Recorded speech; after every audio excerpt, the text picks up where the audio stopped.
The sun of Valora Prime rose slowly, painting the sky in shades of gold and silver. The air was still, but the city was alive. Long towers made of glass and metal caught the light and reflected it across the streets like rivers of fire. The citizens moved with quiet purpose. Some were human. Some were Therax, tall, strong beings with soft, glowing lines across their skin. Long ago, these two races had been enemies. Now they shared the same world. The capital city stood at the heart of this world. Its great plaza stretched wide and bright, surrounded by the royal citadel. This was the home of the Alpha King, a leader chosen not by birth but by strength, wisdom, and trust. His rule kept the peace between the two races. Above the plaza, on the highest balcony, stood the royal banner, fluttering gently in the warm wind.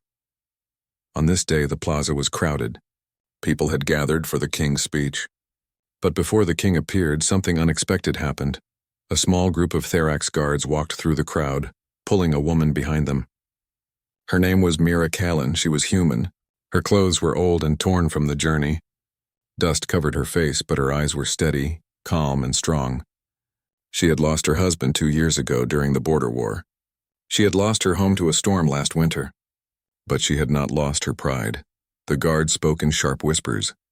They said she had crossed a sacred line near the citadel wall without permission. In truth, Mira had only come to place a small flower on the memorial stones.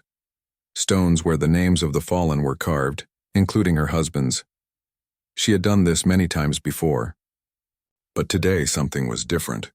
Today the guards did not let her pass. People watched, but no one spoke. The guards led her through the plaza, her hands pulled forward. Dust rose from the ground, sticking to her face. She did not fight. She only walked with a straight back and clear eyes. Near the center of the plaza stood a child, a young Therax pup. The pup was small, with soft, glowing lines like threads of light across its cheeks. It wore a small robe with the royal crest. The crowd recognized the child. It was Lyra, the only child of the Alpha King. Lyra was loved by the people, both human and Therax. She often played with the children of both races. She had a curious mind and a kind heart. Lyra's bright eyes widened when she saw Mira being pulled through the plaza. She rushed forward, her steps light and quick. "Why are you taking her like that?" she asked in her clear, soft voice. The guards bowed slightly. "She entered the sacred zone, young one of them answered. "She must face the king." "But she's not a bad person," Lyra said quickly. "She comes here every year. She brings flowers. She talks to the stones." The guard hesitated. The crowd listened but still stayed quiet. Mira stopped walking. She did not speak. She looked at the child, and for a moment their eyes met, the tired widow and the curious royal child. Lyra turned toward the royal balcony. The Alpha King was not there yet, but Lyra knew he would come soon. She thought hard, then spoke the first thing that came into her heart, simple and honest. "We'll ask Daddy to marry you." The words echoed across the plaza like a bell. People gasped softly. Some covered their mouths.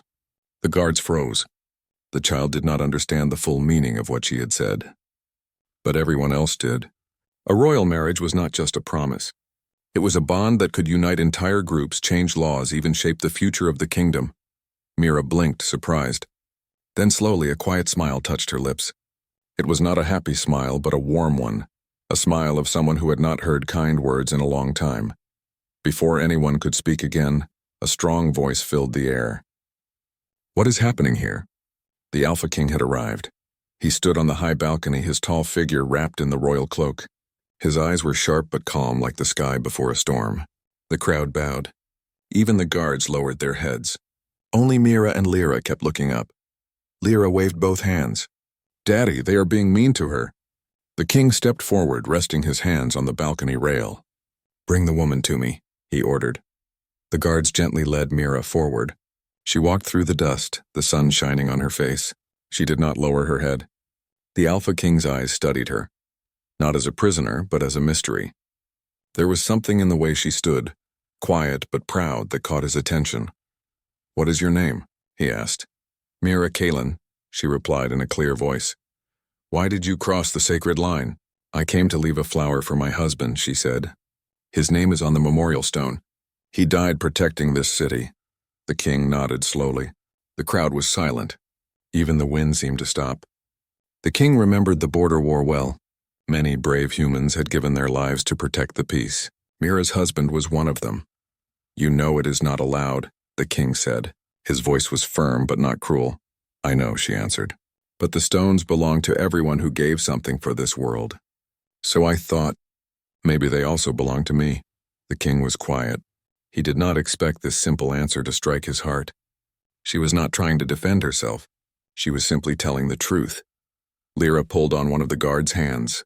"Daddy, she's kind. She always brings flowers. She talks to the stones like they can hear her and I like her," the crowd began to murmur. Whispers spread like wind through leaves. Some were surprised. Some were curious. Some were afraid of what this could mean. The king raised his hand and the plaza fell silent again. From the edge of the plaza, a soft hum began to rise. It was the sound of engines. People turned their heads toward the sky. High above the towers, dark shapes moved through the clouds, starships large and fast. Their lights glimmered like cold fire. The king's face grew serious. He recognized the pattern of the ships. They were not his. They were not Therax. They belonged to someone else. Someone who had been watching Valora Prime from the shadows. The guards straightened, their hands going to their comms. The crowd shifted nervously. Mira followed the king's gaze. Her heart tightened, but her face stayed calm. She had seen war before. She knew the sound of engines in the sky. The king turned to his commanders at the edge of the plaza. "Prepare the shields," he said quietly. "Do not make a move until I say." Then he looked back at Mira. There was something strange in his eyes now. Not anger, not distrust. Something softer, something searching. She stood there with her hands still bound, but her back straight as a pillar. "You should not have broken the law," he said slowly, "but I see no enemy in you." Mira lifted her chin. "I am not your enemy." The engines grew louder. Lyra pressed closer to the guard, her small hands clutching her robe. She looked up at her father, then back at Mira. The plaza was silent except for the hum in the sky. The king gave a small, almost invisible nod to the guards. "Release her." The guard hesitated but obeyed. The ropes fell away from Mira's wrists. She rubbed them lightly, still watching the king. Above, the starships were growing closer. Their shadows stretched long across the plaza. A breeze swept through, lifting the edges of Mira's hair and Lyra's robe. The Alpha King turned and raised his voice. "Everyone, return to your homes. Stay calm. This is not the day to break. This is the day to stand." His voice echoed through the city. People began to move, quiet but orderly. They trusted him. He had kept them safe before. He would keep them safe again. Lyra looked up at her father with worried eyes. "Daddy, are they bad people?" The king placed his hand gently on her head. "I don't know yet." Then he looked at Mira again. In that single look, something passed between them. Not love, not yet.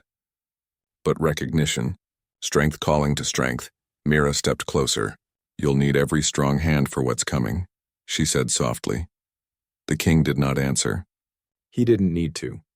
The way his gaze held hers said enough. Far above them, the fleet broke through the last of the clouds. The first light of their engines lit the royal towers.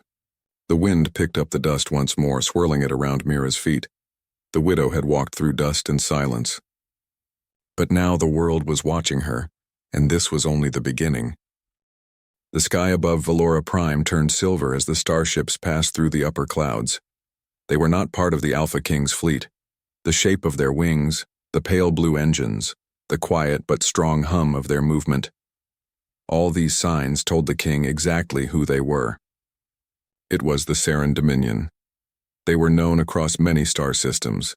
They were clever, proud, and always watching. For years, they had spoken about peace, but their ships had stayed near Valora Prime's borders like silent shadows. Now, those shadows were moving closer. The plaza, which had been filled with curious citizens just minutes ago, was slowly emptying. Families hurried home. Traders closed their stalls. Windows shut. Lights dimmed. The air grew still, as if the city itself was holding its breath. On the balcony of the citadel, the Alpha King stood with his commanders. His face was calm, but his eyes were sharp. Every sound, every signal from the ships above reached his mind like pieces of a puzzle. Below him, Mira Callan stood at the base of the steps, her hands free now. The dust had not left her clothes, but something inside her had changed. She was no longer just a widow walking alone to a memorial. She was standing in the middle of history. Beside her stood little Lyra, the king's pup. She was watching the sky with wide eyes. She was not afraid. She trusted her father. She also trusted Mira. Something about the woman's steady way of standing made her feel safe. A soft voice came through the king's communicator. "Saren ships have entered lower orbit," said one of the commanders. "No weapons are active. They are just watching." "Watching," the king repeated softly. His fingers touched the balcony railing. "They never come without a reason." The plaza lights flickered. A message flashed across the main screens of the city. Words from the Saren fleet. It was not a threat. It was an invitation. "We request a meeting with the Alpha King." The king took a long breath. "Prepare the council room." Mira watched the royal guards and messengers move quickly. She knew what this meant. If the Saren wanted to talk, they had a plan. And if they had a plan, they were ready for something bigger. Lyra turned to Mira. "Do you think they are nice?" Mira knelt beside the pup and gently brushed the dust from her robe. "I don't know," she answered. "But your father is very smart. He will know what to do." The little pup nodded. She believed that with all her heart. The meeting begins. The council room was wide and bright. Transparent walls showed the sky outside. The royal table was made of black crystal, smooth as water. At one end sat the Alpha King. Around him were human and Therax council members, leaders, advisors, and diplomats. Mira had not planned to be in that room. But as the king walked in, he saw her standing in the hall. For a moment, their eyes met again. Then he spoke a single word. "Stay." No one questioned him. She followed him inside, quietly taking a place near the edge of the room. She did not belong to the council, but the king wanted her there. Even he did not fully know why. Maybe it was the way she looked at the sky. Maybe it was the way she did not bow to fear. The lights dimmed slightly. A soft glow filled the room as the Saren envoy appeared through a hollow bridge. They did not step on the ground. Their figures were made of blue light, shining like calm water. Their leader wore silver robes and spoke with a slow, even tone. "Greetings, Alpha King," the envoy said. "We come not for war, but for change." The king leaned forward. "Then speak." "You hold this world in balance," the envoy continued. "But balance is fragile. We have watched your people grow. We have watched your human hands build cities and alliances. We have watched your Therax warriors guard the stars. And we have decided. It is time to share control." The council murmured. The words were polite, but their meaning was clear. The Saren wanted power over Valora Prime. "You want to rule what is not yours," the king said. "We do not wish to rule," the envoy answered. "We wish to guide. Join us, and your people will live under protection. Refuse, and, well, the future can be uncertain." Mira's hands tightened at her sides. She had heard such words before during the border war. Soft words, calm words. But behind them always came a shadow. A voice from the edge. The king was about to answer when a voice came from the edge of the room. It was soft, but it cut through the air like a clear bell. "Your protection is not needed." The council turned. Mira stepped forward slowly. She did not have fine clothes or a title. But she had the quiet strength of someone who had already lost everything once and was not afraid to speak. The envoy tilted its glowing head. "And who are you, human woman?" "I am Mira Callan," she said. "A widow, a worker, someone who lives here." The envoy's glowing shape rippled. "You are not of the council." "No," Mira said, standing tall. "But I am one of the many who built this city with our hands. I know what it means to live under fear, and I know what it means to build a life without asking for permission." The king watched her, silent but attentive. The council members shifted in their seats. They had seen many diplomats speak before, but Mira spoke like someone who did not wear a mask. "We don't need your protection," she said again, more firmly. "We have our own sky. We have our own strength." The envoy did not answer right away. The air between them felt like a string pulled tight. Then the envoy spoke again. "Very well. Then your king must choose, share control, or face uncertainty." The hollow bridge faded away. The choice. The council room filled with soft whispers. Some were afraid. Some were angry. Some looked to the king for answers. The king stood. "They will not attack yet. They are testing us. They want to see if we will bend." He looked out through the transparent walls. The Saren ships floated like quiet moons above the city. He had led armies before. He had spoken in front of worlds. But this choice was different. It was not only about soldiers and walls. It was about trust. And then his eyes found Mira again. "Tell me," he said to her, surprising everyone. "What would you do?" Mira blinked. She was not used to being asked such questions by kings. She thought carefully before answering. "When my home was destroyed by the storm," she said slowly, "I had two choices. Leave and be safe under someone else's roof. Or stay and build again with my own hands. I chose to build. Not because it was easy, but because it was mine." The king nodded slowly. The room grew quiet. Her words carried more weight than any speech. He turned back to the council. "We will not bend." A wave of calm spread through the room. The fear that had been hanging in the air began to thin. The king's voice was steady like the ground beneath their feet. "Prepare the shields," he said to the commanders. "But do not strike first. We stand our ground." The plan outside. The shields around Valora Prime began to rise, glowing domes of light spreading across the sky like ripples on water. The Saren ships stayed where they were, watching, waiting. The king walked down from the council room and stepped into the plaza.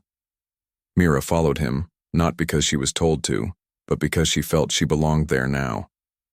Lyra ran to her father and wrapped her small arms around his leg. "Daddy," Lyra whispered, looking up at the sky. "Are they going to stay up there forever?" "No," the king said softly. "They will leave when they see who we are." He looked down at Mira. "You spoke well." Mira smiled faintly. "I only said what I believe." "I know," he replied. "That is why it worked." The starships speak an hour passed, then another. The ships did not fire. They did not leave. The tension stretched like a string. Then, suddenly, the Saren envoy returned on the hollow bridge in the plaza. Everyone gathered around, citizens, guards, and children. They all listened. "We have watched," the envoy said. "We see a world that will not bend. Perhaps that is worth respecting." A soft murmur moved through the crowd. No one had expected those words. The envoy continued. "The Saren Dominion does not force those who do not fear. We will leave your skies for now, but remember, your strength is what keeps us away." The ships began to turn, one by one, and disappeared into the high clouds. Their lights faded into the stars. A new beginning. The plaza filled with quiet cheers. People hugged one another. Lyra jumped and clapped her hands. The guards lowered their heads to the king. The air felt lighter, as if the entire city had taken a deep breath together. The king looked at Mira again. Her hair was still dusty. Her clothes were still simple. But the people were looking at her with new eyes. She was no longer just a widow. She had become a voice that stood firm when others were afraid. Lyra ran to her and held her hand.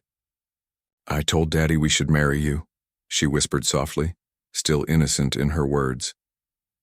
Mira laughed gently, the first real laugh she had given in years. "You are a brave little pup," she said. The king stepped closer. His face, always strong and serious, softened just a little. "Today," he said, "you reminded a kingdom what it means to stand tall." Mira did not bow. She only nodded. Above them, the stars shone bright and clear. The dust that had once clung to her feet now felt like part of the ground she had defended. This was her home. This was their world, and they would stand together.